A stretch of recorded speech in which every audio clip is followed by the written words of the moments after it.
நம்ம கன்னியாகுமரியில இருக்கிற இந்த கிளாஸ் பிரிட்ஜை பத்தி எல்லாருக்குமே தெரிஞ்சிருக்கும். இந்தியாலே ஃபர்ஸ்டா கடலுக்கு நடுவுல 2 லேண்ட்மார்க்கு இடையில வந்த ஃபர்ஸ்ட் கிளாஸ் பிரிட்ஜ் இதுதான். இங்க போறதுக்கு என்ட்ரி ஃபீஸ் பாத்தீங்கன்னா 100 இருக்கு, 300 இருக்கு. 300ல உள்ள கியூ சீக்கிரம் போயிரும். நம்ம போட் வந்தாச்சு. போட்டுக்கு அழகா குகன்னு தமிழ்ல பேர் வச்சிருந்தாங்க. நம்ம ஊர்ல இந்த அதிசயம் இருந்த பிறகும் பாக்குறதுக்கு இவ்வளவு நாள் ஆயிருக்கு. பாக்குறதுக்கு ரொம்ப எக்ஸைட்மெண்டா தான் இருக்கு. ஒரு வழியா வந்துட்டோம் விவேகானந்தர் மண்டபத்துக்கு. இங்கேயுமே என்ட்ரி ஃபீஸ் பாத்தீங்கன்னா 30 ரூபாய் கொடுத்து தான் உள்ள அலோ பண்றாங்க. திருவள்ளுவர் சிலைக்கும் சரி, விவேகானந்தர் மண்டபத்துக்கும் சரி முன்னாடி தனித்தனியா போட் எடுத்துட்டு தான் போய் பார்க்கணும்.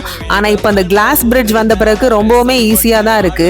இந்த கிளாஸ் பிரிட்ஜ் பாத்தீங்கன்னா 77 மீட்டர் லென்த்லயும் 10 மீட்டர் விட்லயும் இருக்கு. இதோட மொத்த செலவு 37 கோடி ஆயிருக்கு. இந்த கிளாஸ் பாத்தீங்கன்னா ரொம்ப டஃபண்டா தான் இருக்கு. கிட்டத்தட்ட 650 பேர் நிக்கலாம்னு சொல்றாங்க.